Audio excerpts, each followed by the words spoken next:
Alrighty, you see a stove, and you may ask yourself, am I going to cook something? Well, in a matter of speaking, I am. I have bow number one. The belly isn't finished, but the back is ready for backing with rawhide. And let me ask you some questions before we get started.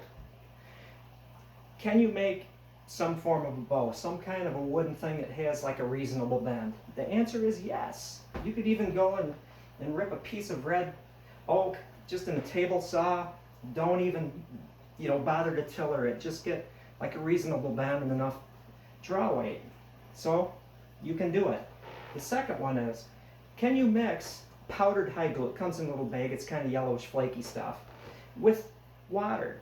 The answer is yes. Can you put it in a little container, as I have here, within a pot of water? Because you need to heat it up.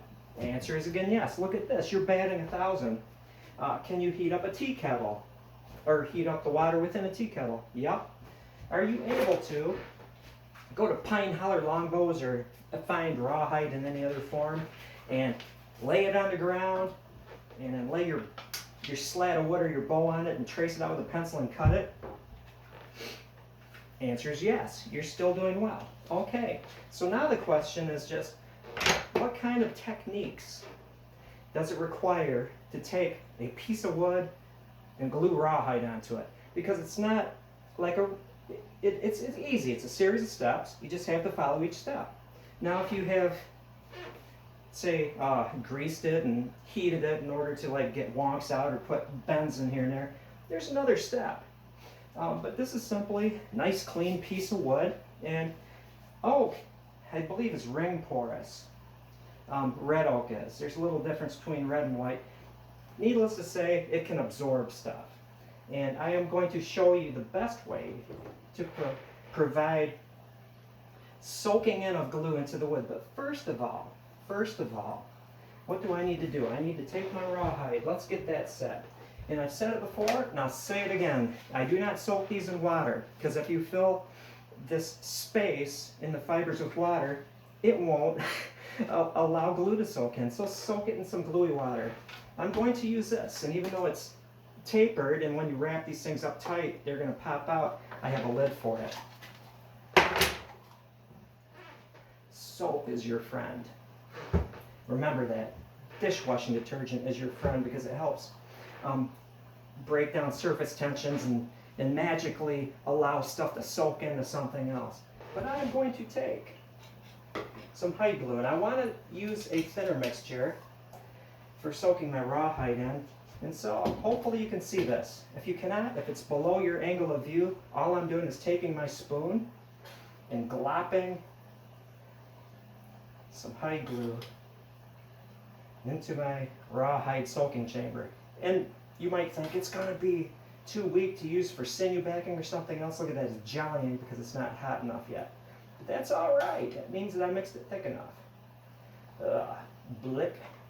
How much do I use exactly? There are no exacts. I'm just going to glop a bunch in here. I want it to be able to be thin at room temperature, but I'm going to soak it warm. Okay, so there I go.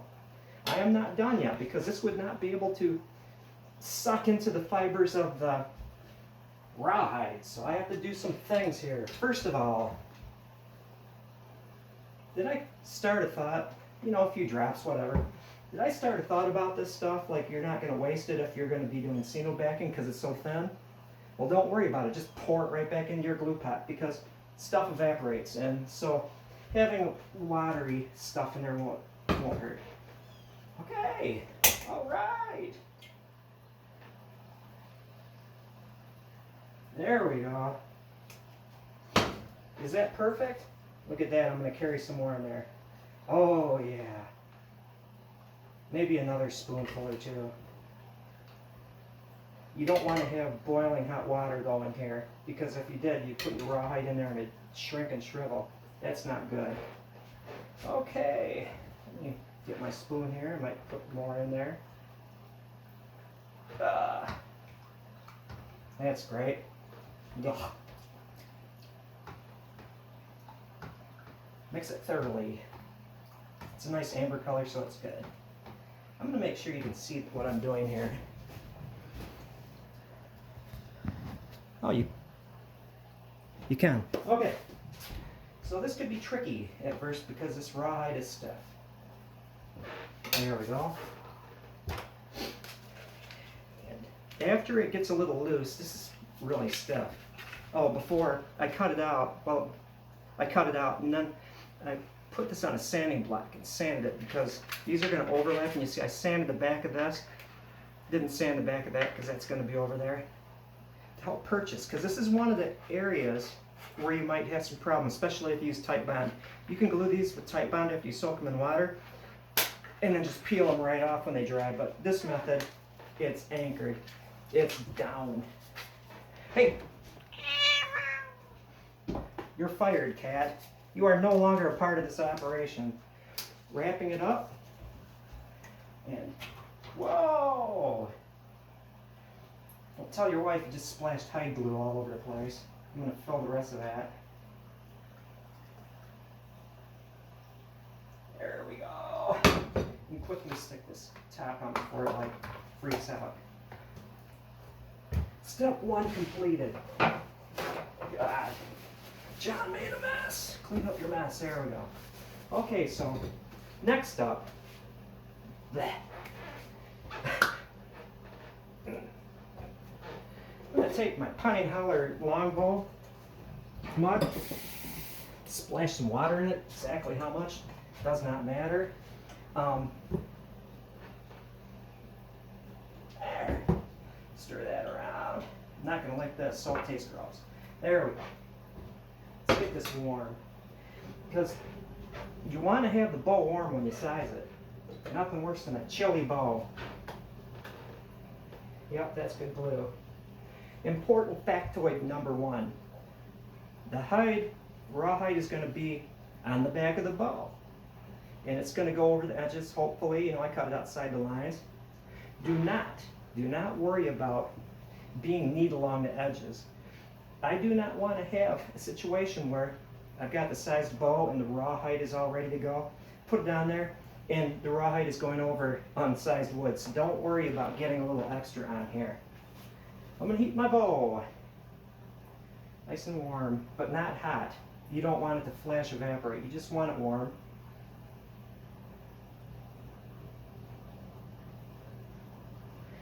And let me work over here. This is challenging. It's warm. Is this warm enough? Heat that up. Ooh, I should have warmed that up first. I'm gonna do something I shouldn't do. It's not good to have your hide glue pot right over the fire, but this is an emergency. I'll be very careful.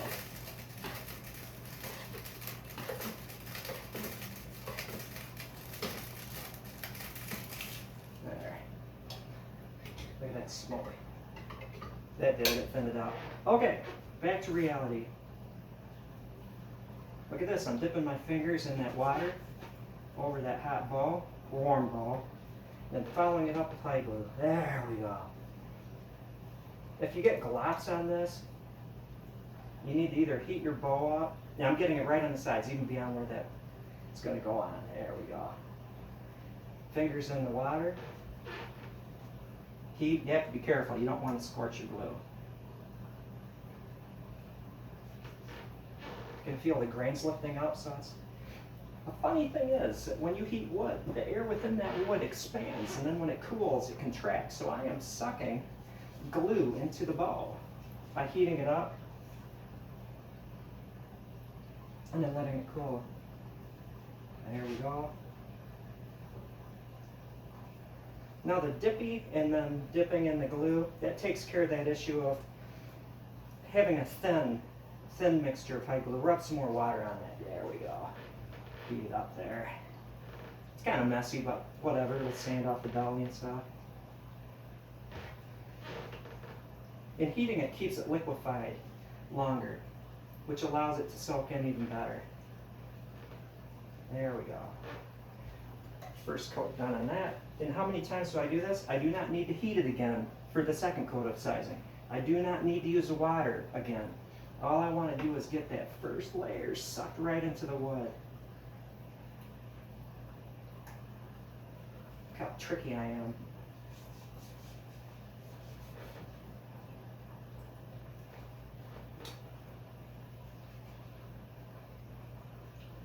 And again, not bothering to, if it goes down the sides, whatever, it's the whatever factor. I want to make sure that every bit of rawhide is contacting a sized portion of the bow.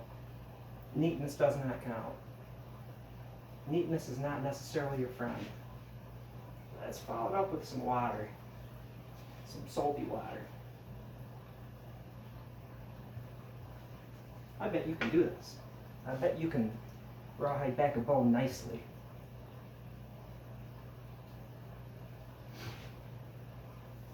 That's what I'm about, is teaching people how to do stuff. Follow that up with dipping in the warm glue, getting it down on the edges. Again, it'll sand off if you don't want it there.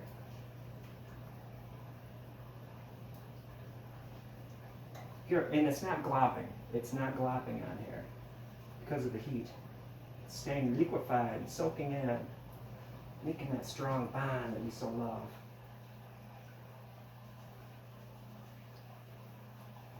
You can do it. To quote Rob Schneider in Happy Gilmore, one of the classics.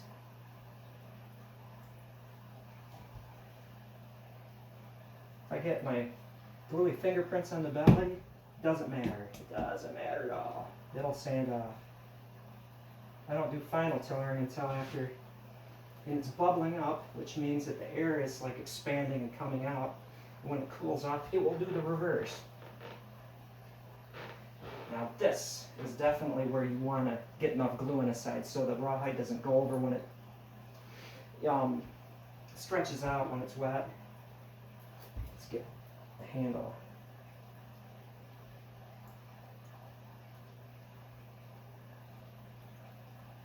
This is the one time when I don't practice super neat work. Look at that, I brought it all the way down to the side. Following it up with glue. Slather it on. And this nice warm bowl is keeping that glue liquid. Nice. I'm going to let this now dry, and I'm going to follow it up. Practice safety, put that kettle over there. I'm going to let it dry, and the next time around I am not going to water it down. It's just going to be full strength. I'm not going to heat the bow again. It's already soaked into the fiber, so I'm good there. I'll build it up to the point where the sticky finger test. Lick your finger, get it wet, stick it to the bow, and if it sticks back, you're good. Now I just need to set this up and do bow number 2 paddle bow. Thank you for watching.